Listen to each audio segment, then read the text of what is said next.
कर्मों का store house भावात भावम है। किसी का दशम भाव में कोई ग्रह बैठा है जो कि बहुत ताकतवर नहीं है, या दशमेश बहुत ताकतवर नहीं है जी, बट 7वें घर में माना शनि ही उच्च के होकर बैठ गए। आप आराम से कह सकते हैं उससे, चिंता मत करो, अभी ये सब है, तुम तो बहुत दूर जाओगे। अगर आप ये कहते हैं कि भाई मेरी मैरिज खराब चल रही है, मुझे खराब पार्टनर मिला है, आई एम श्योर आपकी लग्न खराब है अगर आपकी शादी अच्छी नहीं चल रही है तो। वाह, ज़्यादा इम्पोर्टेंट है 7वें घर का अच्छा होना, स्पाउस का अच्छा होना।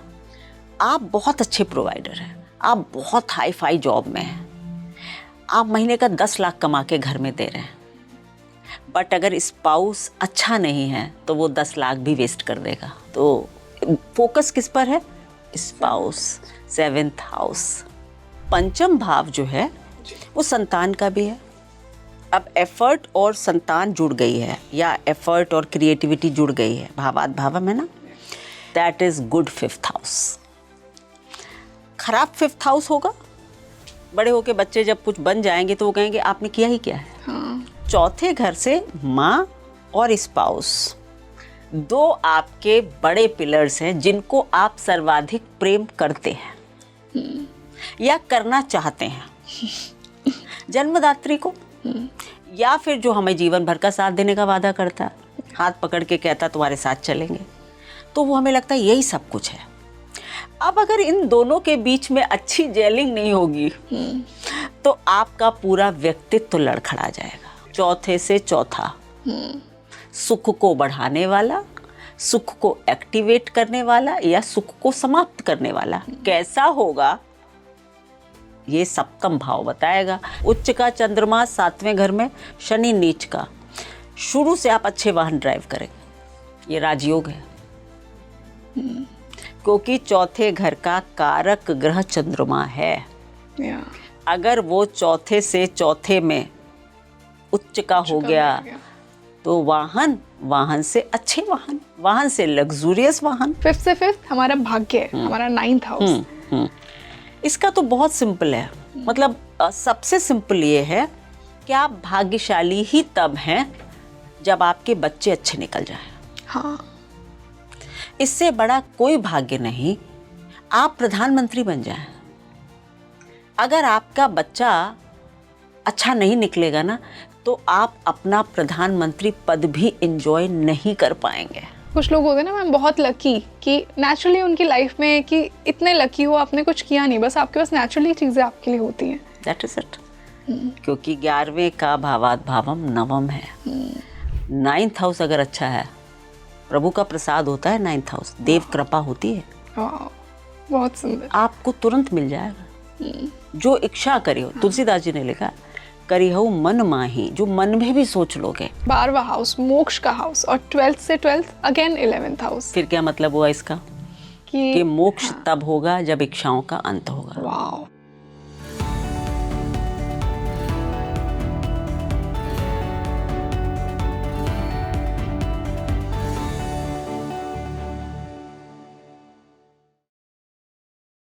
हेलो एवरीबॉडी, मैं हूं आपकी host Rangoli Sharma and welcome back to your favourite spiritual podcast speaking tree. जब हम ज्योतिष में डिफरेंट हाउसेस की बात करते हैं, हमें लगता है सिर्फ 10th हाउस हमारा करियर बता रहा है, 7th हाउस हमारी मैरिज बता रहा है, 9th हाउस सिर्फ भाग्य बता रहा है। ऐसा नहीं है, स्टोरी यहाँ खत्म नहीं होती है। एक ऐसा कॉन्सेप्ट भी है जो कि आपको हर हाउस को और डेप्थ के साथ समझाता है। 10th से 10th, 4th से 4th, 9th से 9th, इसे कहते हैं भावात भावम, जो कि आपकी कुंडली की आपको डीपर अंडरस्टैंडिंग देता है। अगर आपको करियर को समझना है तो सिर्फ 10th को मत देखिए, 10th से 10th को देखिए। अगर आपको मैरिज को देखना है तो सिर्फ 7th को मत देखिए, 7th से 7th हाउस यानी फर्स्ट हाउस को देखिए। आज हम इसी कॉन्सेप्ट पर बात करने वाले हैं, क्यों ये इतना इंपॉर्टेंट है, क्यों इसे कंसिडर करना चाहिए अपनी कुंडली देखते ही। देखिए, बहुत से लोग ऐसा सोचते हैं कि मेरा 4th हाउस अच्छा है तो बहुत सुख सुविधा होगी, बहुत अच्छा घर होगा। बट वॉट इफ उनका 7th हाउस खराब है, जो कि 4th से 4th है, तो शायद 4th हाउस के रिजल्ट्स आपको नहीं मिलेंगे। तो भावत भावम वो प्रोग्रेशन है, वो एक्टिवेशन है, उन हाउसेस की टेंडेंसीज को जागृत करना, एक्टिवेट करना भावत भावम आपसे करवाता है। तो आज फिर से मैं एक बहुत ही डीप टॉपिक आपके लिए लेकर आई हूँ एस्ट्रोलॉजी का। जो जेन्युइन एस्ट्रोलॉजी के सीकर्स हैं, जो डेप्थ में रिसर्च करना चाहते हैं, उनके लिए ये टॉपिक बहुत ही इंटरेस्टिंग है, बहुत ही फैसिनेटिंग है, बहुत मज़ा आने वाला है। और आपको भी बेसिक टर्म्स में आपकी कुंडली आज एक डीपर लेवल पे समझ आएगी। क्यों 7th हाउस अच्छा होते हुए भी आपकी मैरिज अच्छी नहीं है, क्यों 10th हाउस अच्छा होते हुए भी आपका करियर अच्छा नहीं है। इन सब के आंसर्स आपको भावत भाव में मिलेंगे। और इसी बेहद खास और डिटेल डिस्कशन के लिए आज जो गेस्ट मेरे साथ जुड़ी हैं, आप उनको बहुत पसंद करते हैं और हमेशा डिमांड करते हैं कि उन्हें फिर से बुलाइए। मैं स्वागत करना चाहूँगी well renowned astrologer Richa Shukla ma'am का। Richa ma'am, welcome to Speaking tree.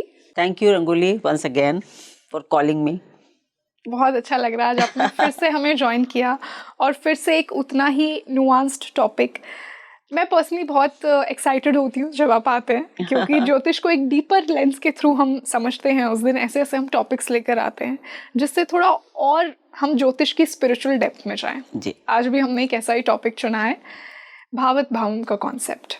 Okay, good. जो ज्योतिष के बहुत डीप रिसर्चर्स हैं, उन्हें इस टॉपिक के बारे में है नॉलेज। जो थोड़ा अभी बेसिक लेवल पर आए हैं वो शायद इससे इतना इंट्रोड्यूस नहीं हो पाए, बट आज उस पॉडकास्ट से मेरा इंटेंशन यही है कि आप किस प्रकार अपनी कुंडली को एक डीपर लेंस से समझे। भावत भावम का कॉन्सेप्ट ऑडियंस को हेल्प करेगा। तो आज आपके थ्रू हम यही जानते हैं कि किस प्रकार हम करियर, हमारे प्रोफेशन, हमारी मैरिज, हमारी खुद की पर्सनैलिटी को भावत भावम के कॉन्सेप्ट से कैसे समझ सकते हैं। तो पहले तो मैं सिंपली यही जानना चाहूँगी कि आपके लेंस के थ्रू ये है क्या। देखिए, भावात भावम, भाव से भाव, सिंपल मतलब है इसका कि अगर हम किसी भाव की बात कर रहे हैं जी। तो उस भाव से उतने ही खाने आगे गिन लो, वो आपका भावात भावम है। जी। भाव से भाव। अगर हम फॉर एग्जाम्पल 10th हाउस की बात कर रहे हैं तो 10वां घर की बात कर रहे हैं ना, तो आप 10वें घर पर उंगली रखिए और 10 से आगे 10 गिन लीजिए। जी। तो जब आपने गिना 10 से, तो 7वां घर 10वें घर से 10वां घर है। यस। तो ये भावात भावम है। 10वें घर का भावात भावम 7वां घर है। जी। अगर हम चौथे घर की बात कर रहे हैं तो 4 पर उंगली रखिए और 4 आगे गिन लीजिए, तो 7वां घर फिर से आ गया। तो चौथे घर का भी भावात भावम आपका 7वां घर ही है। इसीलिए 7वां घर, चाहे कोई कुछ भी कहे कि ये केंद्रों में सबसे कम शक्तिशाली होता है, ये माना जाता है कि 7वां घर कम शक्तिशाली है, लेकिन मैं फिर यहाँ पर एक अलग व्यू रखती हूँ कि नहीं, 7वां घर बहुत शक्तिशाली केंद्र है, क्योंकि ये 2 भावों का भावात भावम है, दशम और चतुर्थ। और भावात भावम का जो मतलब है वो तो यही था जो मैंने आपको समझा दिया। जी। अगर इसके अंदर की बात यह है कि भावात भावम एक स्टोर है, एक स्टोर हाउस है, जहाँ पर ये पता होता है कि इस भाव से रिलेटेड जो रिजल्ट्स हैं वो हमारे लिए कैसे स्टोर्ड हैं। ओके। हमारे स्टोर रूम में क्या रखा है, लाइक अ खजाना है। खजाना है, हर हाउस का, हर हाउस का खजाना है कि भाई मेरे लिए फ्यूचर ने स्टोर में क्या रखा है। जी। दैट इज भावात भावम। अगर मेरा कोई भाव कमजोर भी हो और उसका भावात भावम स्ट्रांग हो, तो हमें, चलिए लेमैन के लिए, हमने अपने स्टोर रूम में हम जो सामान आज यूज नहीं हो रहा है उसको उठाकर रख देते हैं। जी। पर पता चला कि किसी दिन एसी खराब हो गया तो एक पुराना कूलर भी काम आ सकता है, क्योंकि स्टोर में कूलर रखा है, रखा था, कभी रखा था। यस। है ना। तो आप इसको ये भी कह सकते हैं कि ये आप ही के कर्मों के द्वारा स्टोर की गई चीजें हैं, जो आपको समय पड़ने पर अगर जरूरत होगी तो दे दी जाएंगी। और अगर वो स्टोर खाली है तो फिर आपका तो सारा दारोमदार बस उस घर पर ही है। अगर है तो है, अदरवाइज रात में बिना एसी के सोइए, फिर कूलर तो आपने रखा नहीं था बचाकर। तो कर्मों का स्टोर हाउस भावात भावम है। बहुत सुंदर।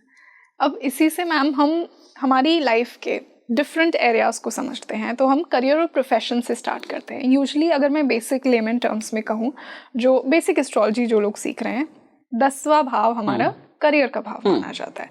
वहीं से हम देखते हैं अच्छा ये प्लैनेट बैठा है तो ऐसा करियर होगा, इस राशि में बैठा है, इसकी दृष्टि है, तो हम वहीं से एसोसिएट करते हैं। लेकिन अगर अब मैं डीपर इसमें जाऊं तो उसका भावात भावम आपने जैसे कहा 7th हाउस होगा। हाँ। तो यहाँ पे क्या स्टोरी बनेगी, किस प्रकार हम और लेंस के साथ हमारे करियर को 7th हाउस से समझ सकते हैं? इसको आप ऐसे भी कह सकते हैं कि भावात यानी भाव से हम उतने ही खाने आगे गिन के आते हैं।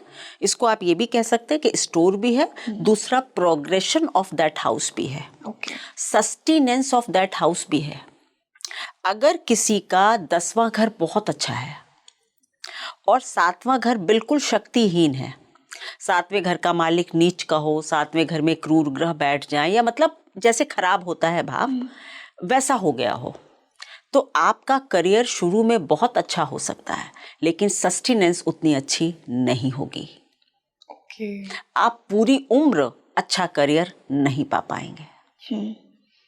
कहीं ना कहीं जाकर आप डाउनफॉल की तरफ अवश्य जाएंगे, क्योंकि आपका भावात भावम स्ट्रांग नहीं है। जैसे माना कि चलिए कोई फिल्म कलाकार है, उनकी 1-2 फिल्म बहुत हिट हो गई, मतलब ऐसा हो गया कि गागा हो गया पूरा, बट प्रोग्रेशन में पता चला 2 फिल्मों के बाद 3 फिल्मों के बाद वो नजर नहीं आए। ये क्या है? कमजोर भावात भावम। 10वें घर में कुछ समय के लिए एकदम बिग शॉट बना दिया आपको, लेकिन उसके बाद आपकी शाइन को डिमिनिश कर दिया, आप कहीं उस भूपटल पर नहीं दिखाई दे रहे। भावात भावम खराब होगा। Progression of the career is 7th house, promotions of the career 7th house. कैसे कैसे आगे बढ़ेंगे, कितना आगे बढ़ेंगे, ये आप 10वें घर से नहीं, दशम से बताएंगे।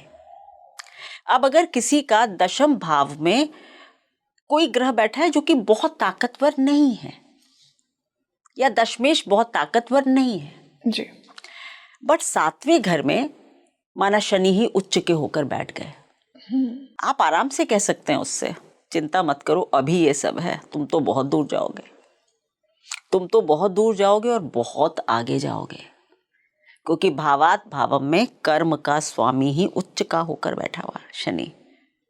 वो ऐसा थोड़ी होगा कि खाली चला जाए, बहुत सक्सेस देगा, मे बी लेटर लाइफ में दे, शुरुआत में स्ट्रगल हो फिर अच्छा हो, बस। So this is like that कि अगर 10 अच्छा है 7 खराब है, शुरुआत बहुत अच्छी होगी लेकिन आप उतना सस्टेन नहीं कर पाएंगे, या आप उतनी प्रोग्रेस आगे लंबे समय तक नहीं कर पाएंगे जी।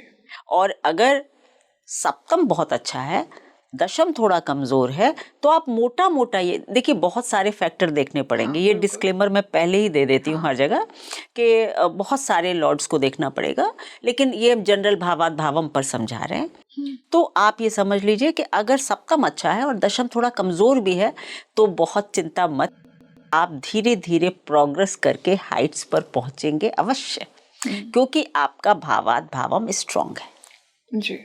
इसलिए करियर के लिए 7th house is very important to check 7th house. Okay, तो मैम हमने एक एस्पेक्ट की बात की करियर और प्रोफेशन की, इसी प्रकार अगर मैं मैरिज की बात करूं, मैरिज के लिए सिर्फ 7th हाउस को देखा जाता है, उसमें जो प्लैनेट बैठे हैं, जो उसका डिस्पोजिटर है, किस राशि में है, और वहीं से ज्योतिष बता देते हैं कि आपकी तो शादी की स्थिति ऐसी होगी। अब जब हम उसमें भावात भावम का कॉन्सेप्ट डालते हैं तो हमें क्या डीपर इंसाइट्स मिलेंगे? देखिए क्या है कि 7th से 7th क्या होता है?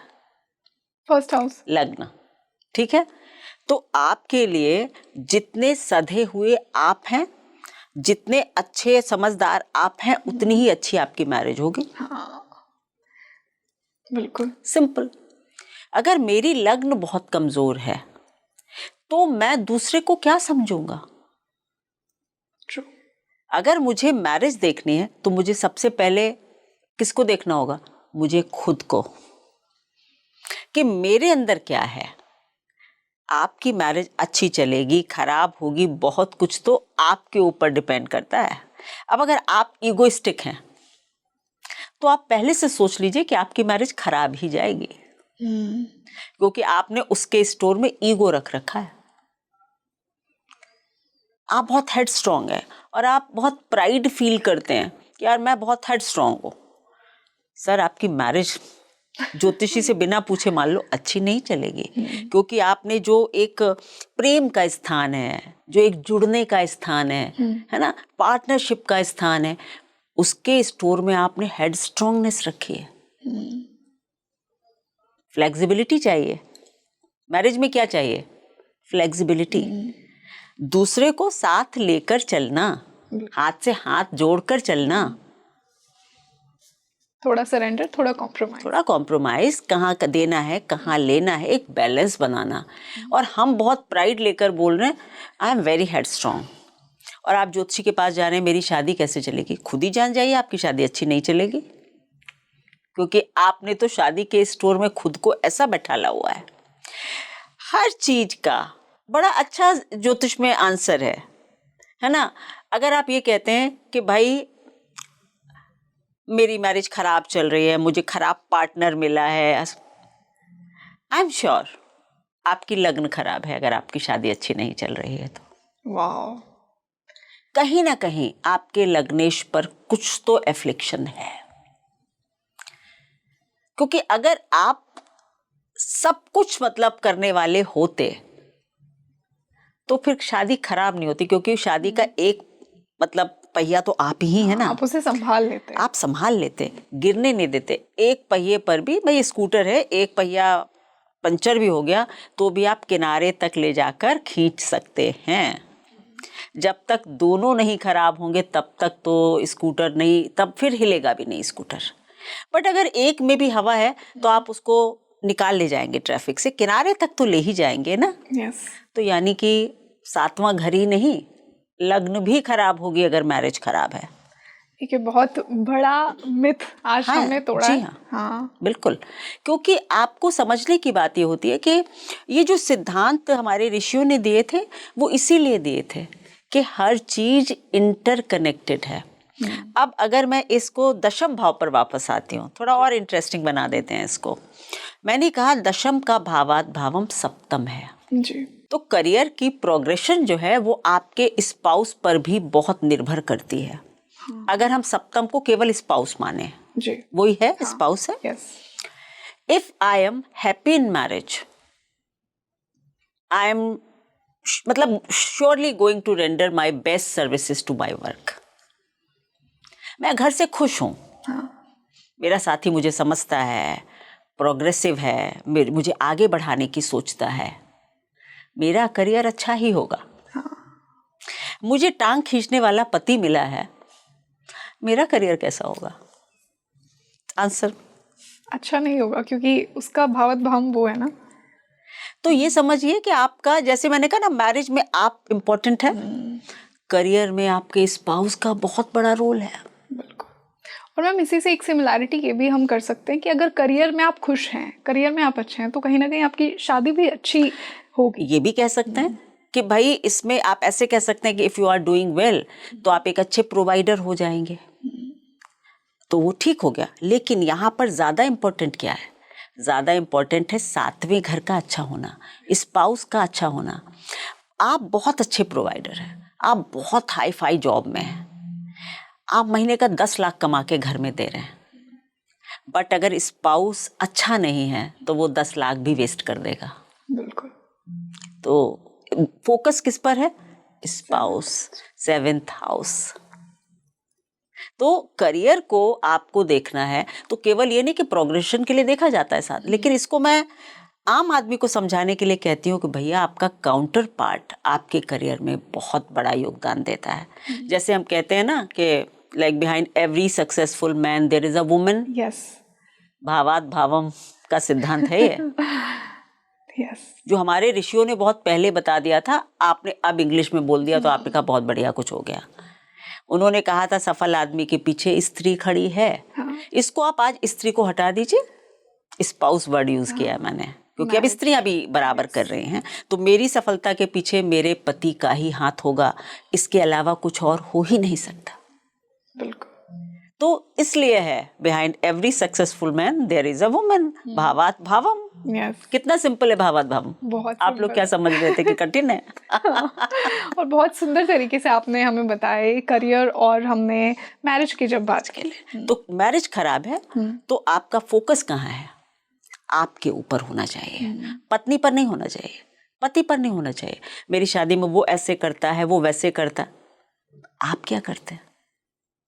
अगर आप इतने अच्छे थे तो दूसरा कितना भी हार्ड ट्राई करे वो खराब नहीं कर सकता उसको। मैम एक क्वेश्चन जो आई थिंक बहुत से व्यूअर्स के मन में होगा, आपने कहा कि जैसे हम हैं वैसा ही हमारा विवाह होता है क्योंकि 7 से 7 फर्स्ट हाउस।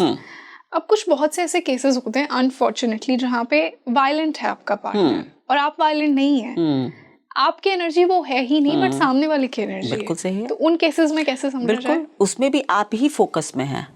आप क्यों वायलेंस सह रहे हैं? निकल जाइए उस मैरिज से।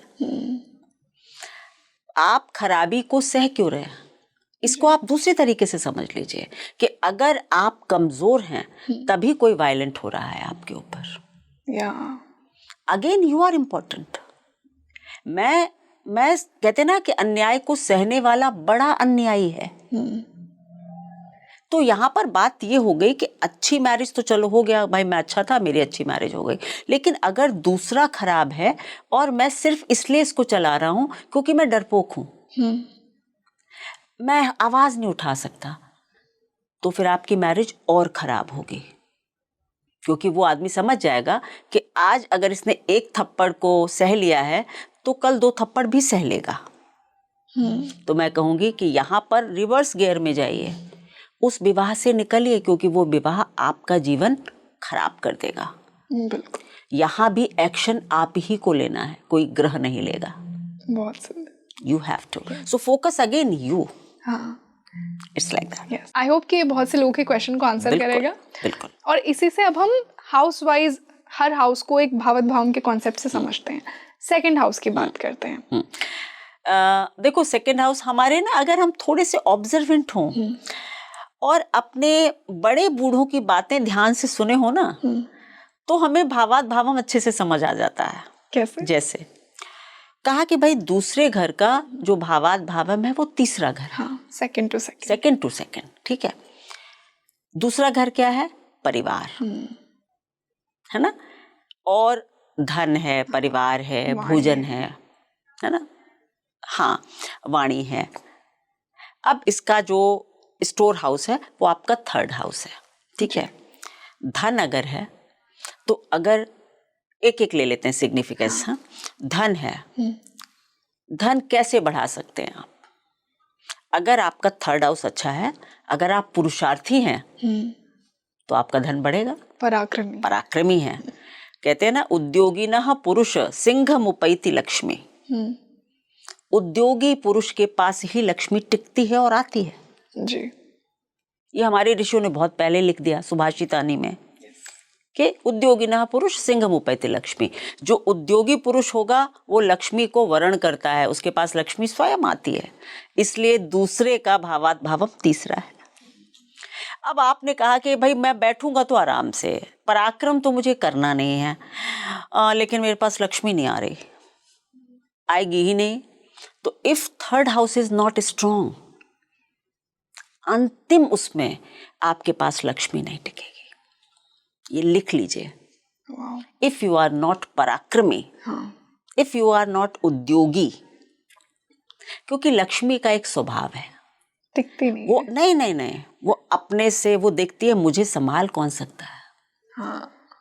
वो विष्णु जी के पास जाकर टिकी है ना, जो प्रिजर्वर है, दुनिया का काम चलाता है, उनके पैर दबाती है लक्ष्मी जी। कि भाई ये आदमी है, देखो मेहनती, पराक्रमी, ये जानता है कैसे मेरा वरण किया जाता है। स्त्री हमेशा, लक्ष्मी स्त्री है, स्त्री हमेशा पराक्रमी पुरुष का सम्मान करती है। ये आप इंटरनल किसी लड़की से पूछ लो, नाकारा पति किसे अच्छा लगता है? बता दीजिए। लक्ष्मी भी वही है। तो पराक्रम से ही धन की स्थिति सुधरेगी। तो 2 का भावात भावम, फिर आपने कहा वाणी है, वाणी का भावात भावम कम्युनिकेशन। थर्ड हाउस इज वाणी हमारी, मेरे पास बहुत अच्छी वाणी है जी। ये दूसरा घर है। इस वाणी का यूज क्या है? जब हम और आप बात कर रहे हैं तो अच्छी वाणी का यूज हो रहा, बिल्कुल। That is communication. If third house is good, I am a good communicator, मैं अपनी वाणी को आप तक पहुंचा पा रही हूँ। अगर मेरा थर्ड हाउस अच्छा नहीं होगा तो मेरी वाणी अच्छी भले ही बनी रहे, कम्युनिकेशन में नहीं कर पाऊंगी और उस अच्छी वाणी का कोई यूज नहीं होगा। तो अल्टीमेटली क्या हुआ? Third house is very important for second house. परिवार, परिवार दूसरा घर परिवार भी है हमारा, उसके लिए क्या है? आपका तीसरा घर आपके छोटे भाई बहन भी हैं। तो जब आप कहते हैं ना कि हम तब सुखी होते हैं जब हम भी अच्छा करें, हमारा परिवार भी अच्छा करे, हमारे छोटे भाई बहन भी अच्छा करें, हमारे चाहने वाले दोस्त, हमारी surroundings. Third house is neighbourhood also. तो मतलब हमारा घर का भावात भावम तीसरा, यानी कि अच्छी लोकेलिटी में घर हो तभी तो अच्छा लगता है ना। एड्रेस बताने को होता है, सब डीएलएफ में रहते हैं है ना, पंचशील में रहते हैं। ये क्या है? दूसरे का भावात भावम है। थर्ड हाउस में अच्छा ग्रह होगा ना, you will have very good पड़ोस, okay, you will have very good neighbourhood. आपका बृहस्पति तृतीय भाव में बैठा हो, आपके घर के आसपास मंदिर अवश्य होगा। कोई शुभ ग्रह तीसरे घर को देख रहा है, आपका कम्युनिकेशन अच्छा होगा, आप मेहनती होंगे, आपके घर के आसपास मंदिर होगा। ये अब आप लिख लो और चेक कर लो और सब लोग बता दो। आप मुझे कमेंट सेक्शन में बताइए कि आपके साथ भी ऐसा है, क्योंकि भावात भावम है, ऐसा हो ही नहीं सकता जी।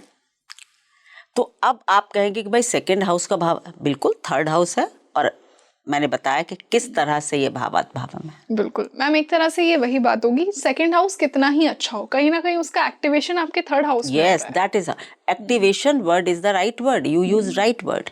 भावात भावम को आप एक्टिवेशन भी कह सकते हैं, ओके, प्रोग्रेशन, एक्टिवेशन। मतलब आपके कहते हैं ना स्टोर्ड कर्म, जो हमने सबसे पहले कहा, वो सब वही है। बिल्कुल। सो आपका ये आप लेकर आते हैं, ये आप एक्वायर नहीं करते हैं, यस। तो लेकर आते हैं। तो अगर सिंपली कहूँ, भावात भावम वो की है जहाँ से आप एक पर्टिकुलर हाउस का फायदा ऑपरेशन देख सकते हैं, कैसे ऑपरेट होगा, अच्छा होगा बुरा होगा। जी। Yes, you can see that. Okay, इसी से हम थर्ड हाउस की ही बात करते हैं, जो कि अपने आप में पराक्रम का ही भाव बिल्कुल। है। अब पराक्रम से पराक्रम पंचम, यस। ठीक है। मैं मेहनती तो बहुत हूँ। पांचवा घर क्या है? पांचवा घर क्रिएशन का है, क्योंकि संतान का है। संतान यानी इंसान का creation is the biggest creation of the universe, इसलिए पंचम भाव संतान का भी है। ये हमारी क्रिएटिविटी है, फन है, आनंद है, ठीक है।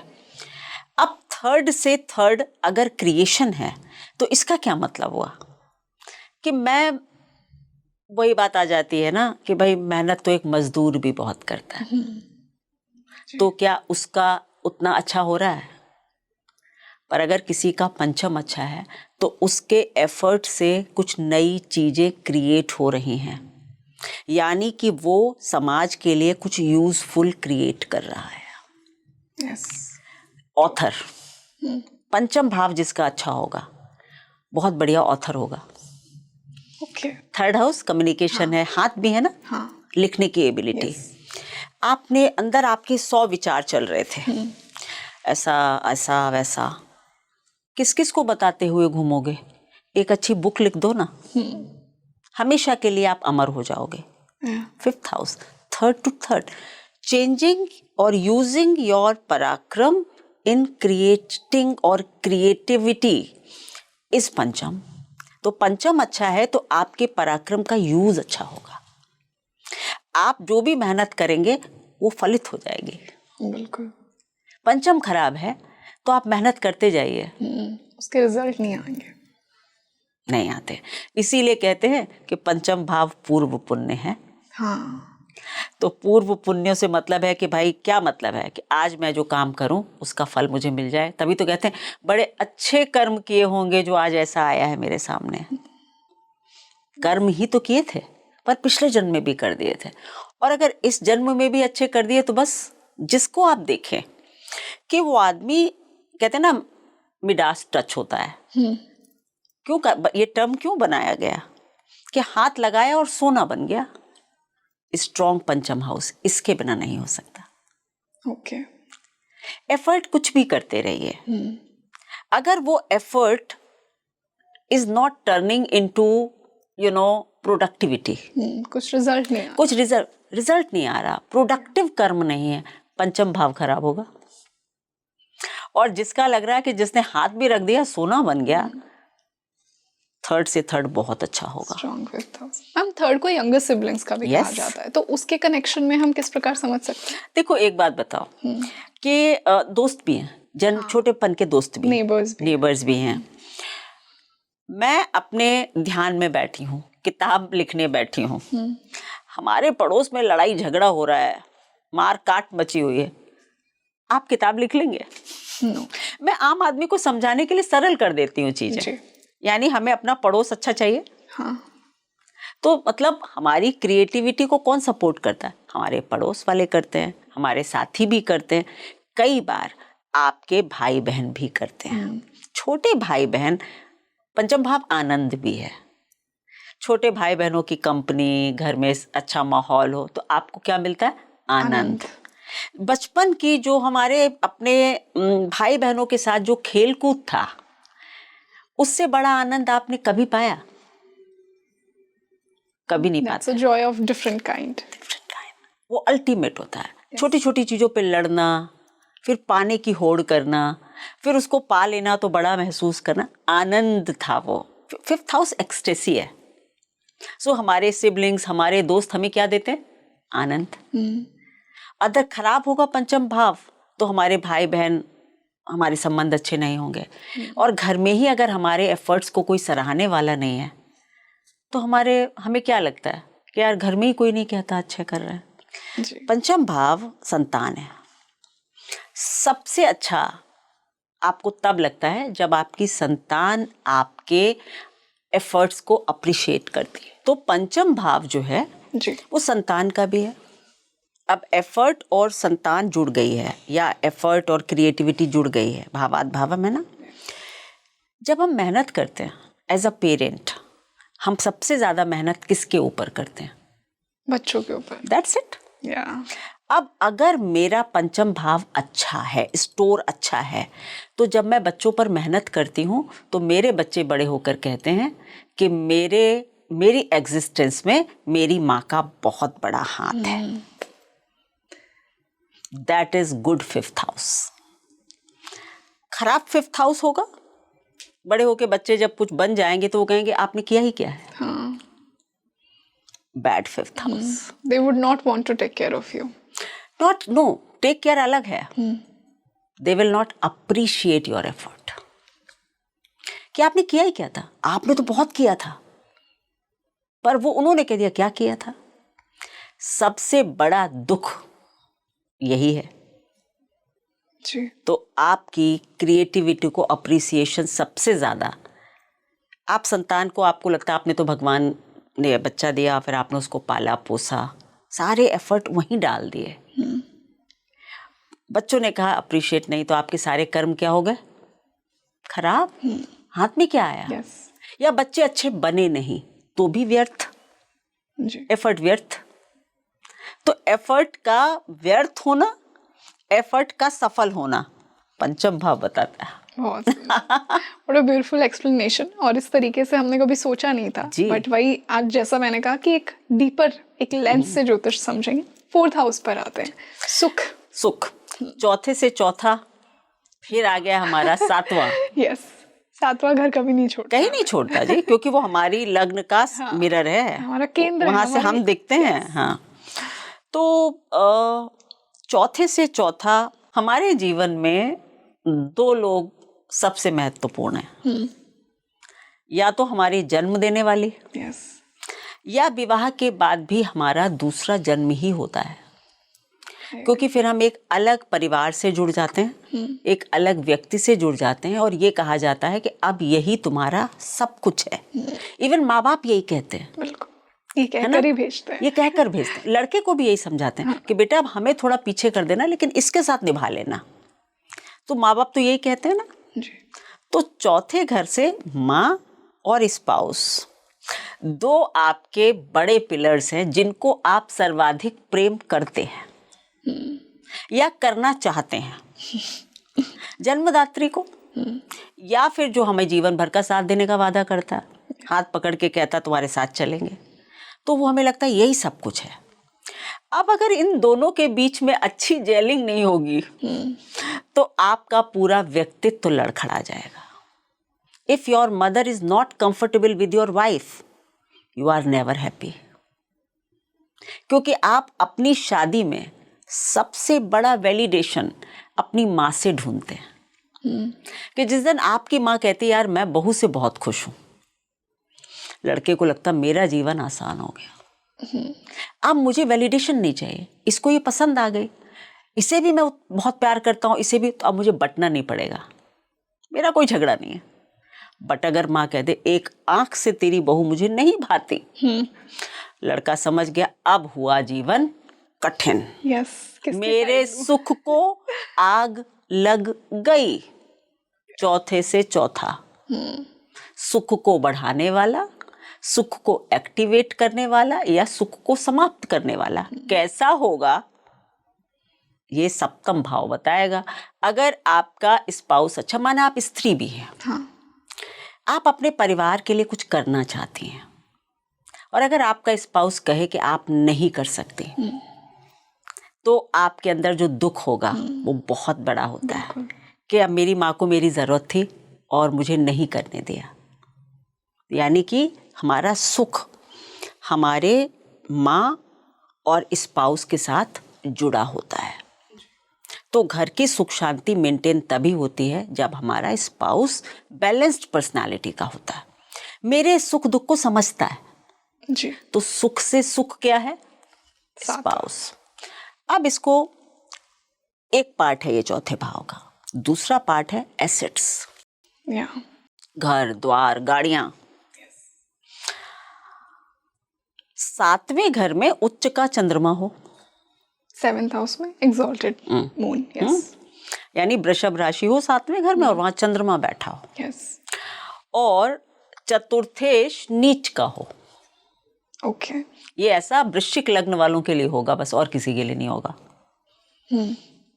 क्योंकि वही टॉरस लग्न चौथे, टॉरस राशि सातवें में होगी वृश्चिक के लिए बस, और किसी के लिए ये योग नहीं है। और शनि डेबिलिटेटेड हो, क्योंकि चतुर्थेश शनि है, तो आप बड़े वाहनों का सुख पाते हैं, बढ़िया एक से एक ब्रांडेड गाड़ियां। और ये आप लोग अपनी पत्रिका में देखिए और बताइए, उच्च का चंद्रमा सातवें घर में, शनि नीच का, शुरू से आप अच्छे वाहन ड्राइव करेंगे, ये राजयोग है। क्योंकि चौथे घर का कारक ग्रह चंद्रमा है।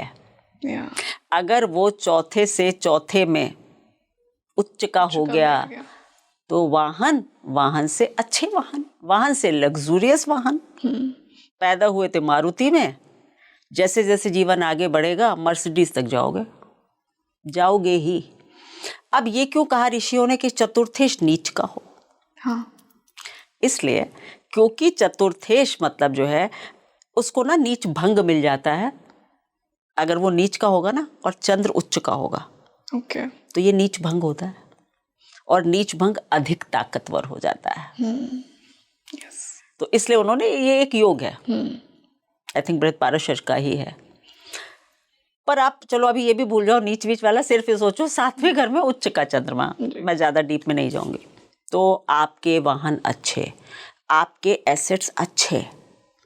अगर सातवें घर में आपका कोई नीच का ग्रह है, सातवां घर पाप कर्त्री में आता है, सातवां घर पाप प्रभाव में आता है, सप्तमेश बहुत कमज़ोर है, तो आप ये भी समझिए कि आप घर तो बना लेंगे, एक तो एक के बाद दूसरा घर बना नहीं पाएंगे, एक बड़ा मुश्किल बनेगा जी। और दूसरा ये भी हो सकता है कि आपको पिताजी तो देकर गए थे मेंशन, चतुर्थ भाव बहुत अच्छा, हाँ, और पता चला आप आ गए फ्लैट पर, आपको वो मेंशन बेचना पड़ गया, वीक 7th हाउस, आप वो सस्टेन नहीं कर पाए। होता है ना? हाँ बिल्कुल, बहुत लोग ऐसे करते हैं जिनको अपनी लीनियत से बहुत कुछ मिलता है और फिर कुछ नहीं होता। क्या हो जाता है? पता है, एक फ्लैट में आ गए साहब। खराब सप्तम भाव, भावात भावम में ताकत नहीं है। अब बहुत से ज्योतिष ना ऐसा फोर्थ हाउस बहुत अच्छा देख के बोलेंगे कि आपके जीवन में तो बंगला गाड़ी सब है। Never check, never do this. Always check 7th house. अगर 7th हाउस भी अच्छा है तो कोई एक नहीं 2 मेंशन बनाओगे, मेंशन का मेंशन में ही रहोगे। ये प्रिडिक्शन होता है। हम स्टोर हाउस नहीं भूल सकते। फिर आप ये भी कह सकते हैं कि हमारी माँ हमारी बहुत बड़ा एसेट है, और उससे चौथा फिर पहले पत्नी होती है, माँ होती है, फिर पत्नी होती है। तो मतलब ये भी एक मान सकते हैं कि हमारे सुख के कारण स्पाउस और माँ हैं। हमारे एसेट्स, गाड़ियाँ, बंगले, मैंशन सब 7वें घर से आता है। मैम इसी से 5th हाउस पर आते हैं। जैसा हमने कहा कि बच्चों का भाव माना जाता है, आर्ट का भाव, हमारी क्रिएटिविटी का भाव, और 5th Fun also. 5th से 5th हमारा भाग्य है, हमारा 9th हाउस। इसका तो बहुत सिंपल है। मतलब सबसे सिंपल ये है कि आप भाग्यशाली ही तब हैं जब आपके बच्चे अच्छे निकल जाएं। हाँ, इससे बड़ा कोई भाग्य नहीं। आप प्रधानमंत्री बन जाएं।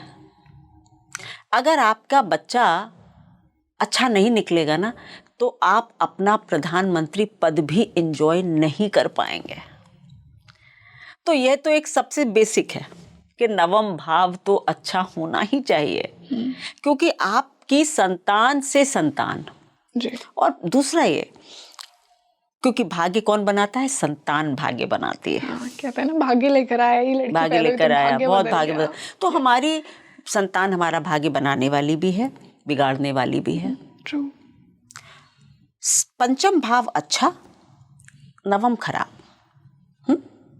संतान होगी आपके, आप खूब खुश होंगे, लेकिन आगे जाकर कहीं ना कहीं आपको संतान से कष्ट होगा। 9वां अच्छा नहीं है ना। 9वां बहुत पाप प्रभाव में हो तो या तो 3rd जनरेशन, क्योंकि वो संतान की संतान है। 9th house is legacy. या तो आपको ये लगेगा कि बच्चा तो हो गया, हो सकता है उसके बच्चे होने में प्रॉब्लम हो जाए। ओके। लेगेसी आगे नहीं बढ़ रही, मेरी वंश वृद्धि नहीं हो रही। 9th हाउस वंश वृद्धि भी है। जी। तो अगर 5वां अच्छा है तो खुश मत हो जाओ, 9th को भी 9th को भी देखो। उससे 2 बातें देख पाएंगे कि एक तो आपके बच्चे कैसे निकलेंगे, भाग्य बनाने वाले या भाग्य बिगाड़ने वाले, और दूसरा ये कि वंश वृद्धि का क्या होगा। मैंने कहा 5वां भाव मेरी क्रिएटिविटी है। मैंने एक किताब लिख दी, वो बेस्ट सेलर हो गई, मेरी तो क्रिएटिविटी प्रसन्न हो गई। हाँ। मेरा अच्छा था भाई, मेरा पराक्रम भी अच्छा था, सब अच्छा हो गया ना। अभी हमने एक्सप्लेन किया। 3rd से 5th। लेकिन अब आनंद, और मुझे बहुत आनंद आया उस वक्त कि मतलब now I am a known writer, this and that, है ना। जी। लेकिन उस सुख को बताइए कि जब उससे बड़ा ऑथर आपका बेटा बन जाए, तो आपका फेम कहाँ रह गया? और आपका नहीं, आपका अपना आनंद छोटा हो गया। आप कहोगे यार हाँ मैंने भी लिखी थी, नहीं देखिए मेरे बेटे ने लिखी है। आप अपने आनंद को अपने बच्चों के आनंद के आगे छोटा कर देते हैं। कहते हैं ना, पिता से ज्यादा खुश बच्चे की उन्नति से कोई नहीं होता। तो मेरा अति आनंद कहाँ है? अगर 5th हाउस इज आनंद, तो आनंद का आनंद क्या है? बच्चे। When the children are doing well in life, तब मैं सच में खुश हूँ, क्योंकि अब मुझे पता है यार यही सच्चा आनंद है। फिर मूल से ज्यादा ब्याज प्यारा होता है। मैंने कहा ना, पुराने लोग जो कहते थे वो सीखते चले जाओ, वही भावात भावम है। यस। 9वां भाव अच्छा है तो आपको ग्रैंड चाइल्ड का सुख मिलेगा। बच्चों से भी जो खुशी ना मिली हो, I have a grand daughter, तो जब मैं उससे मिलती हूँ तो मतलब मेरी डॉटर कहती है कि मॉम आपकी आंखों की चमक ही और होती है जब आप वेदा के साथ होती हैं। क्या करूं भाई, मेरे लिए तो परम आनंद देने वाली वही है। जब वो हंसती है तो मुझे जो मिलता है मुझे कोई नहीं दे सकता। मतलब शायद वर्ल्ड का कोई प्लेजर उसकी बराबरी नहीं कर सकता। हाँ। ये जब बनेंगे लोग तभी जानते हैं, बट हमारे बड़ों ने पहले कह दिया था, मूल से ज्यादा ब्याज प्यारा होता है। 5th से 5th आनंद का आनंद हमारे ग्रैंड चाइल्ड है। तो if that house is good then your legacy is secured, your आनंद इज सिक्योर्ड, सब कुछ अच्छा है, बच्चे अच्छे निकलेंगे, बच्चों के बच्चे होंगे, आपकी लीनिएज बढ़ेगी, यू आर हैप्पी सोल। हो गया भावात भावम। हाँ 5th और 9th। और हमने ये जाना कि कैसे भाग्य भी हमारा 5th हाउस से बनता है। 100%, 100%। हमारी क्रिएटिविटी से बनेगा, 5th हाउस ज्ञान भी है, हमारे ज्ञान से भी भाग्य बनेगा, है ना, सब कुछ शामिल है इसमें। हमारी ज्ञान, शिक्षा, 5th हाउस शिक्षा है, शिक्षा से भी आप अपना भाग्य बनाएंगे, ज्ञान से भी भाग्य बनाएंगे, अपनी क्रिएटिविटी से बनाएंगे, पर संतान भी आपका भाग्य बनाएगी। बुढ़ापा सिक्योर्ड हो जाता है ना अच्छी संतान में। इसी से हम 6th हाउस पर मूव करते हैं, छठे से 6th हाउस छठा को, यस, डेट्स का 11वां। इसीलिए त्रिषडाय भावों में 11वें घर को सबसे बुरा कहा गया है। This is the most negative house of the horoscope. Really? Yes, because ये छठे से छठा है। छठा ही हमारे कर्म एग्जॉशन है, रोग ऋण रिपु है। अब अगर इसका भी और भार देखना हो तो फिर 11वें में देख लो। सो 6th का 6th है, इसीलिए जैमिनी ऋषि ने तो इसको काफ़ी खराब कहा है। मतलब उन्होंने कहा है कि तीसरा घर थोड़ा दंड देगा, छठा घर कुछ, लेकिन 11वां घर वो चीज़ हर लेता है। तनो तना दंड हरा, कुछ ऐसा उन्होंने कहा है कि आपको मतलब वो चीज़ रहती नहीं है, खत्म हो जाती है, यानी बहुत दुख दे सकता है 11वां घर, क्योंकि ये छठे से छठा है। अब आप इसको ऐसे भी कर सकते हैं कि हमारे जितने भी, अगर माना कि किसी का 11वां घर में बहुत सॉफ्ट प्लैनेट्स बैठे हुए हैं जी, सॉफ्ट प्लैनेट क्या करते हैं, उस भाव को अच्छा करते हैं। हाँ। तो यानी छठे से छठा को अच्छा कर रहे हैं भाई, ये सब चीजें बढ़ा रहे हैं। It's not a good combination. Like moon, Venus. देखो वैसे तो ये कहा गया कि 11वें घर में कोई भी ग्रह बुरा नहीं, पर वो केवल और केवल इनकम के लिए कहा गया है, क्योंकि ये आय का भी स्थान है। ओके। अगर शुभ ग्रह होगा तो वो आपको, मतलब आप टीचर बन जाएंगे, बृहस्पति होगा, मतलब 2-3 क्रूर ग्रह बैठे होंगे, आप मल्टी मिलियनर बन सकते हैं, पर आपका धंधा कुछ 2 नंबर का होगा, है ना, वो एक अलग चीज़ है 11वां घर। बट हम यहाँ भावात भावम पर जो बात कर रहे हैं उसका डीप मीनिंग ये है कि अगर कोई बहुत शुभ ग्रह वहाँ बैठा हुआ है तो ये तो मान सकते हैं आप कि कहीं ना कहीं आप कष्ट में आएंगे, लेकिन फिर धीरे धीरे आपका वो कष्ट निपट जाएगा, कट जाएगा। क्रूर ग्रह अगर बैठा हुआ है तो वो इनकम वगैरह के लिए बहुत अच्छा हो सकता है, ज़्यादा अच्छा हो सकता है, लेकिन कहीं ना कहीं ये कि मे बी सफरिंग वो कभी फिर आपको ज़्यादा भी दे सकता है। मतलब छठे से छठा है और वहाँ क्रूर ग्रह है। पर मैम क्रूर ग्रह तो अच्छे माने जाते हैं ना ऐसे 3, 6, 11 में अच्छे हैं। हाँ, मैंने कहा ना इनकम के लिए अच्छे, इनकम के लिए अच्छे। लेकिन अगर आप रोग से रोग देखें तो फिर ये रोग को बढ़ा भी सकते हैं। 11वें घर का राहु होगा, राहु क्या करता है, जहाँ भी बैठेगा उस भाव को बढ़ा देगा। हाँ। तो फिर जब रोग होगा ना तो कोई बड़ा रोग होगा। हाँ, इसलिए इनकम के लिए तो उसे बहुत अच्छा माना जाता है कि 11th में राहु। बट फिर वो त्रिषडाय में, मतलब रोग ऋण रिपु में, इनको भी तो बढ़ा रहा है। ट्रू। तो अगर किसी का छठे में 11वें में राहु होता ना, ऐसे लोगों को छुपे हुए शत्रु बहुत होते। जिनका 11th में राहु है, आप बताइए। अंदर अंदर लोग चिढ़ रहे होते हैं आपसे बहुत, आपके अचीवमेंट से, आपकी सक्सेस से। आप बड़े शत्रु अंदर अंदर पैदा कर रहे हैं। ओके। तो दैट इज द थिंग। तो इसमें मैं कहूँगी कि इनकम के लिए क्रूर ग्रह अच्छे हैं, बट अगर क्रूर ग्रह थोड़े से डीपर मीनिंग में अच्छे नहीं होते, आपको ये चीज़ें थोड़ी कठिनाई ज़्यादा दे सकते हैं, रोग बढ़ा सकते हैं, ऋण बढ़ा सकते हैं, और हाँ इनकम के लिए अच्छे हो गया जी। तो हमने 7th तो डिस्कस कर ही लिया था मैरिज का, जो कि हमारे ऊपर ही बात आ रही थी कि जैसे हमें हमारा विवाह ऐसा ही होगा। इसी से हम 8th हाउस पर आते हैं, 8वें से 8वां। 8th हाउस ऑकल्ट को दिखाता है, 8th हाउस डेथ को दिखाता है, 8th हाउस ट्रांसफॉर्मेशन को दिखाता है। अब उसी से 8वां भाव। देखो क्या है कि अब यहाँ पर एक क्लैरिटी आ जाएगी। 8वें से 8वां तीसरा, जी। 8वां भाव मृत्यु नहीं है, 8वां भाव आयु है, तृतीय मृत्यु है, 3rd हाउस इज मृत्यु। आपकी मृत्यु कैसे होगी ये 8वां घर नहीं बताता, 3rd हाउस बताता है। फिर 8वें को मृत्यु से क्यों जोड़ते? आयु है। ओके। आयु कब खत्म होगी ये तीसरा घर बताता है, तभी तो भावात भावम है। हाँ। इसका सबसे बड़ा जो बेसिक एक्सप्लेनेशन है वो यही है कि आपकी मृत्यु कैसे होगी, या ट्रांसफॉर्मेशन करने वाले कौन से ग्रह होंगे, या कौन सा थर्ड हाउस। अगर आपका थर्ड हाउस स्ट्रांग है, स्ट्रांग का मतलब है थर्ड लॉर्ड थर्ड में बैठा हो, थर्ड हाउस को शुभ ग्रह देख रहे हो, थर्ड हाउस में आपके लग्न का मालिक ही बैठा हो, मतलब ये क्या करेगा कि ऐसा आदमी मतलब लड़ेगा, फाइट करेगा, और पराक्रम भी है ना। हाँ, थर्ड हाउस पराक्रम भी है, लेकिन इसका जो एसेंस है भावात भावम में वो ये देखे जाने का है, जहाँ तक मैंने पढ़ा है, कि मृत्यु का तरीका। अगर आपके तृतीय भाव में बहुत सारे क्रूर ग्रह हैं तो मल्टीपल इंजरीज, मल्टीपल रोगों से मृत्यु होगी। मल्टीपल ऑर्गन फेलियर सुना है? Yes. Third house loaded with negative planets, मृत्यु आसान नहीं होगी। मंगल, राहु, शनि, कैंसर। मंगल, राहु, केतु, ट्रेजेडी से डेथ, एक्सीडेंटल डेथ।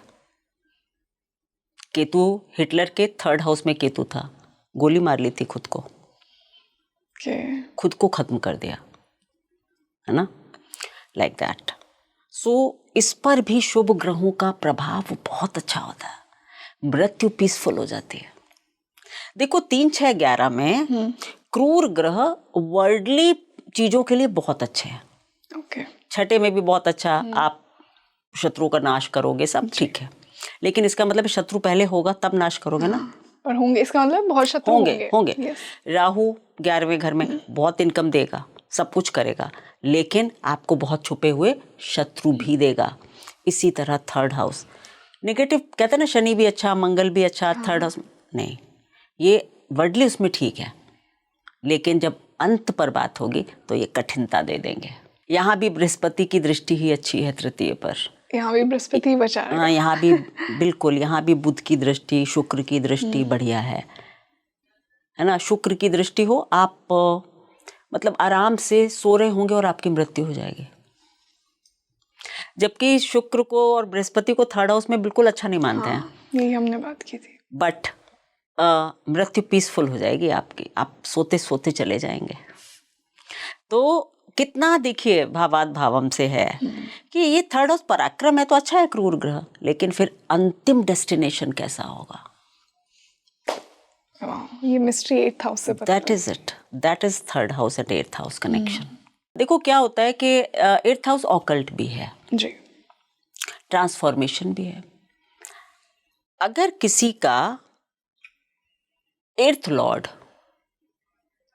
थर्ड में हो, 8th Lord in third house किसी का, तो आप ये कह सकते हैं कि इसके जीवन में एक बड़ा ट्रांसफॉर्मेशन आएगा ही आएगा, लेकिन वो बहुत पॉजिटिव घटना से नहीं आएगा। वो जीवन में कोई बड़ी परेशानी, कोई बड़ा कष्ट होगा, उसके बाद एक ट्रांसफॉर्मेशन होगा। तब वो कहाँ जाएगा, किसकी शरण देगा, ऑकल्ट की। आप देखेंगे ना, मैक्सिमम लोग ज्योतिष कब सीखना शुरू करते हैं, अपनी परेशानियों से। जब लाइफ में कुछ बहुत बड़ा हो गया हो, हार्ट ब्रेक हो गया हो, तब वो पहले तो ज्योतिषियों के पास जाते हैं, फिर ज्योतिषी उन्हें पागल बनाते हैं, फिर वो कहते हैं यार खुद ही सीख लो। ये तो मैं ही रूल्स में ही सीख लेता हूँ। तो मैक्सिमम लोग अपने third Lord, 8th Lord, Ketu की दशाओं में ही ज्योतिष सीखते हैं, क्योंकि आपको जब कष्ट आता है तो आप ट्रांसफॉर्मेशन में जाते हो, ट्रांसफॉर्मेशन में जाते हो तो ऑकल्ट, स्पिरिचुअलिटी, ध्यान, साधना, अंतिम पड़ाव यही नजर आता है, तो आप इसमें जाते हो। तो थर्ड और 8th का ये कनेक्शन भी आप देख सकते हैं। अगर किसी का लग्न लॉर्ड नवांश में थर्ड हाउस में हो, ओके, तो ये व्यक्ति सेकंड पार्ट ऑफ लाइफ में एकदम बदला हुआ व्यक्ति होगा। अब वो कैसा है ये अलग बात है, अच्छा है तो बहुत अच्छा हो जाएगा, खराब है तो खराब हो जाएगा, बट बहुत बड़ा ट्रांसफॉर्मेशन ये आदमी करेगा, एकदम चेंज। जैसे मैंने एक का देखा था कि उनका लग्न लॉर्ड मंगल नीच का था लग्न पत्रिका में, नवांश में उच्च का होकर 3rd हाउस में आ गया। दैट चाइल्ड वॉज कि उसकी मम्मी कहती थी कि मतलब जब मैंने कहा इसके अंदर बहुत आया होगा या बहुत अच्छा, तो उन्होंने कहा कि ये मतलब इसके ये पढ़ता नहीं था, मारपीट खाता था, सब करता था। बट अचानक से क्या उसके जीवन में घटना, शायद एक वो खेल खेलता था, उसमें वो गिर गया, उसके पैर में चोट आ गई, तो वो खेल नहीं खेल पाया बहुत दिनों तक। तो उसने उस समय में उसको ये रियलाइजेशन हुआ कि खेल तो फिजिकल बॉडी से जुड़ा हुआ है, कभी भी खराब हो सकता है। तो उसने पढ़ाई में ध्यान देना शुरू कर दिया and he changed, he studied and he became quite successful. Transformation through injury. तो मतलब ये डीप बातें हैं, बट हाँ मोटा मोटा ऐसे आप 8th to 8th को पर मृत्यु के तरीके को समझिए, ये है 8th से। ओके, इसी से हम 8th से 9th की जब जर्नी करते हैं, फिर से भाग्य आ गया और 9th से 9th फिर से 5th हाउस स्टोरी बन गई। It's almost same Yes. जो हमने अभी 5th to 9th कहा था जी। अब जैसे 9th हाउस अगर हमारा बहुत अच्छा है तो हमारे पिता बहुत अच्छे थे, हमने बहुत अच्छी लीनियज में जन्म ले लिया है ना, सब कुछ बहुत अच्छा हुआ। लेकिन मेरा पंचम हाउस अच्छा नहीं है, तो एक तो ये कि मेरे पूर्व पुण्य अच्छे नहीं हैं, मैं अपनी उस ग्रैंड लीनियज को आगे नहीं बढ़ा पाऊंगा क्योंकि मेरे तो पुण्य अच्छे नहीं थे ना। कुछ अच्छा होगा तो मैंने बस इसमें जन्म ले लिया, या फिर ये कि मेरी संतान उतनी अच्छी ना निकले, तो वो सेम कनेक्शन है घूम फिर कर कि वंश संतान लीनियज, तो इट इज ऑलमोस्ट सेम। बिल्कुल, थोड़ा सा रिवर्सल है बस। इसमें ये भी कहा जाता है कई बार, if 9th lord in 5th house, आपका ही कोई फोर फादर आपकी संतान के रूप में जन्म लेता है। अब अगर वो खराब है तो आपसे कुछ बदला लेने आया है, और अगर अच्छा है तो फिर कुछ अच्छा फल देने आया, ब्लेस करने आया, पर ऐसा भी होता है। तो वही कनेक्शन यहाँ पे भी बन रहा है। 10th हाउस की तो हमने बात की ही कि 10th का 10th आपका 7th हाउस हो गया। हम 11th हाउस पर आते हैं, जैसे डिजायर्स का हाउस कहा जाता है, हमारी इच्छाओं की पूर्ति वहां से होती है, और उसका भावात भावम है 9th भाग्य। यस, इच्छा पूर्ति तो तभी होगी जब भाग्य अच्छा होगा।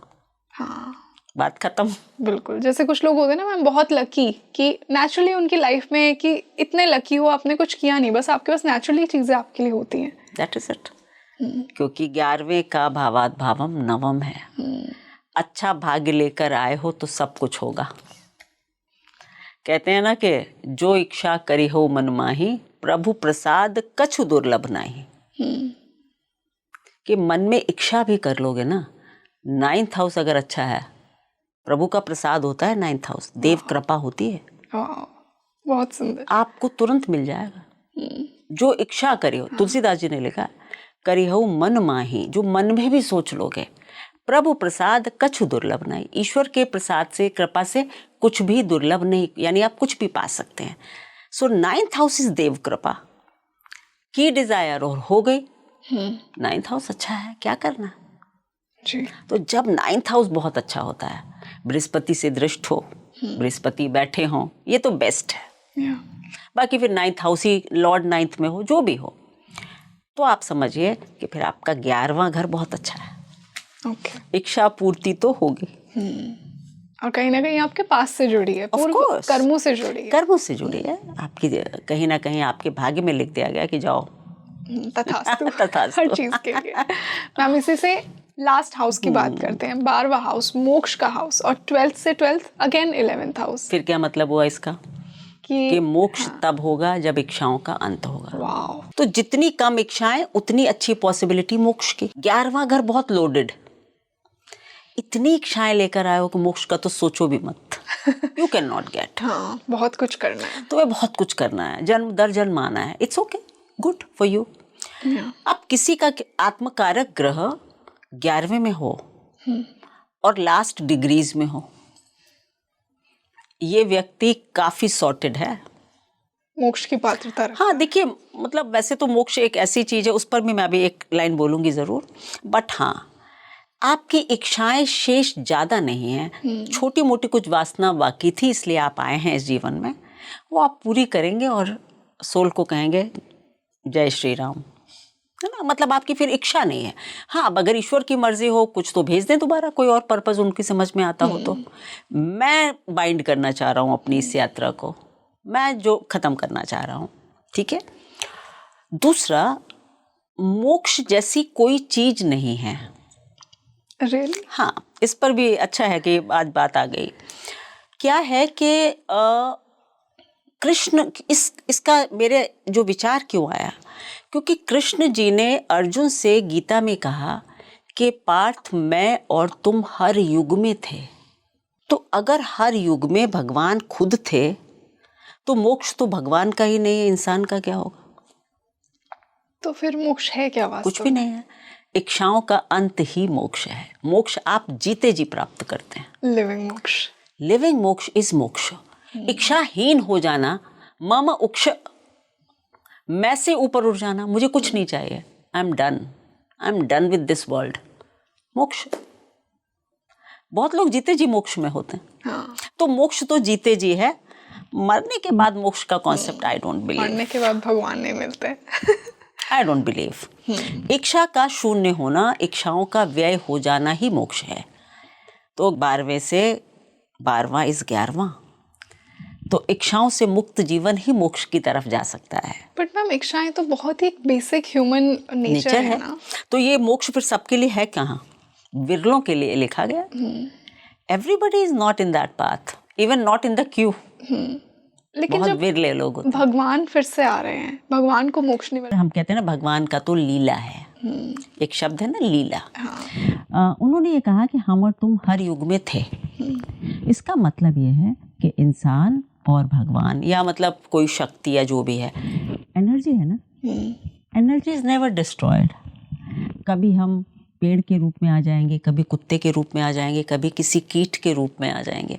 जरूरी नहीं है कि हम हर बार मनुष्य योनि में ही हों, क्योंकि हमारा सनातन ये भी कहता है कि बहुत योनियां है ना। हो सकता है हमारा एक योनि में एक दिन का जीवन हो, हम मच्छर बनकर आ जाएं, कोई हमारे हाथ से ऐसे कर दे, खत्म हो जाए। सो मतलब वो सब भी है, वो किसी दिन इस पर भी बात करेंगे, मोक्ष पर। बट ये अभी के लिए सिर्फ इतना कि इच्छाहीन होना ही मोक्ष है। अगर आप वो पा पाए तो ही आप मोक्ष की तरफ देखिए, अदरवाइज मोक्ष कहाँ है? कुछ भी नहीं। लास्ट में भी अगर जाते जाते भी कोई इच्छा आ गई दिमाग में, मृत्युशैया पर भी, तो भी वापस आएंगे। तो 11वां घर जब बहुत पॉजिटिव प्लैनेट से युक्त हो या आत्मकारक लास्ट डिग्रीज में हो, 26-25 से ऊपर हो कम से कम, तो आप इच्छाओं को समाप्त करने पर हैं, ये कहा जा सकता है। ये मैंने देखा भी है कि काफ़ी इवॉल्व्ड लोग देखे हैं मैंने। 11th house atmakaraka in last degrees, they are very evolved. So that is my experience also. So this is भावात भावम। आज हमने इतना डीपर लेंस से, इतनी स्पिरिचुअल डेप्थ से हर हाउस का जो फंक्शन है, कनेक्शन है, उसको समझा। बहुत ही अच्छा लगा मैम। और मैं तो पूरे टाइम खुद की कुंडली को ही कनेक्ट कर रही थी। आई एम श्योर कि व्यूअर्स भी यही कर रहे थे। जरूर देखना चाहिए। अच्छा, सेकंड स्ट्रांग है, थर्ड भी होना चाहिए, फिफ्थ स्ट्रांग है, नाइन्थ भी होना चाहिए, तभी उसका फल पूरा है, तभी पूरा फल है। अदरवाइज आधा अधूरा रह जाएगा। बिल्कुल। इसीलिए कुंडली के सब भाव एक दूसरे से कनेक्टेड हैं। सब कुछ कनेक्टेड, सब कुछ कनेक्टेड है, ठीक है। और सुपरसीड करता है 9th हाउस। भाग्य अच्छा तो सब अच्छा। बहुत सुंदर। Thank you so much ma'am. और हमेशा आप हमें इतने ही डिटेल्ड और नुआंसेस से भरे हुए टॉपिक्स आप हमारे लिए लेकर आते हैं। कोशिश करती हूँ, प्रयास रहता है। जितना मुझे आता, जो थोड़ा बहुत मैंने सीखा, वो आप लोगों के साथ शेयर कर देती हूँ। और व्यूअर्स भी उतना ही वेट करते हैं। सो आई होप कि उनके लिए भी आज का ये टॉपिक बहुत बड़ी जस्टिस था कि आज हमने कितना डीप टॉपिक चुना। So thank you so much again. नमस्कार। तो आप मुझे कमेंट सेक्शन में बताइए आज का ये यूनिक टॉपिक आपको कैसा लगा। आपको भी आई एम श्योर अपनी कुंडली में बहुत से प्लेसमेंट्स, बहुत से कनेक्शन समझ आए होंगे कि मेरा फर्स्ट हाउस वीक है, शायद इसलिए मैरिज काम नहीं कर रही है। 10th का 7 से कनेक्शन है, शायद इसलिए। 4th से 4th, 5th से 9th, ये सारे कनेक्शंस आई एम श्योर आपने भी बनाए होंगे। और यही मेरा आज का इंटेंशन था कि एक यूनिक टॉपिक मैं आपके लिए लेकर आऊँ, जिससे आप अपनी कुंडली को एक लेंस के साथ समझें, एक स्पिरिचुअल डेप्थ के साथ समझें। तो इस पॉडकास्ट को ज़्यादा से ज़्यादा शेयर कीजिए, स्पेशली जेन्युइन एस्ट्रोलॉजी सीकर्स के साथ। और मुझे बताइए आपको आज का ये पॉडकास्ट कैसा लगा। मैं हूँ आपकी होस्ट रंगोली शर्मा, और ऐसे ही आपके लिए स्पीकिंग ट्री पर अद्भुत टॉपिक लेकर आती रहूँगी। साथ ही साथ मुझे ये भी बताइए कि आने वाले टॉपिक्स में हम ऋचा मैम के साथ और कौन से टॉपिक्स पर बात कर सकते हैं। हम मिलते हैं जल्दी एक और अद्भुत पॉडकास्ट के साथ। नमस्ते।